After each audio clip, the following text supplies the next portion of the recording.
All right, segregation of duties. As I mentioned before, this is one of the most important, and this is the authorization, record keeping, and custody.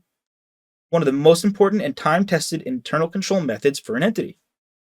The proper way to institute segregation of duties is to assign the physical custody of an asset, whether that's inventory or cash, or could also consider financial information, the record keeping for it, and the authorization to acquire or dispose of the asset split among different people.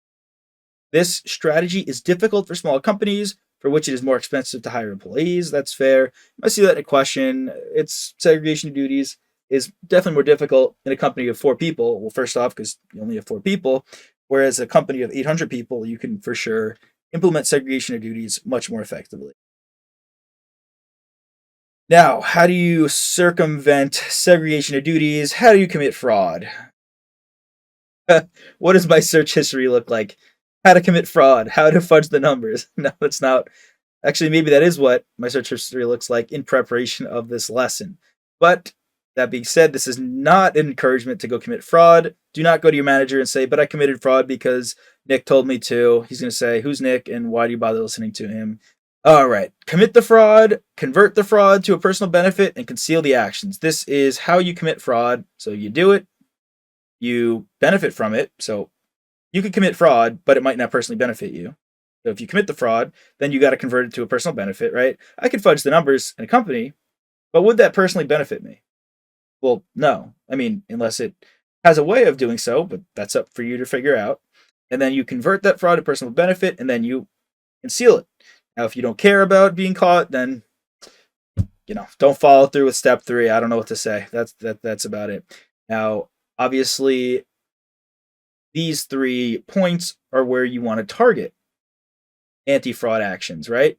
You want to prevent people from committing it, and then if it is committed, you want to also try to prevent them from converting it to personal benefit. And lastly, you want to make it difficult for people to conceal actions of fraud.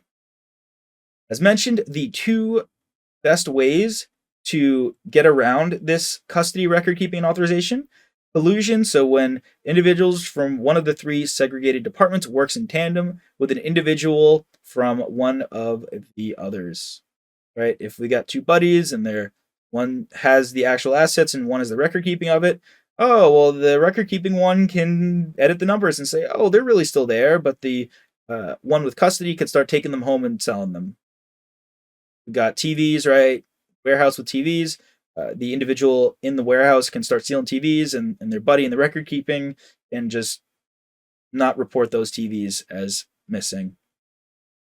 Management override. So, as I said, if management comes in and pressures you into doing something, fires you, and manipulates accounting records, right? I mean, this is difficult to prevent, and there are other separate controls to prevent management override, as well as having an external auditor.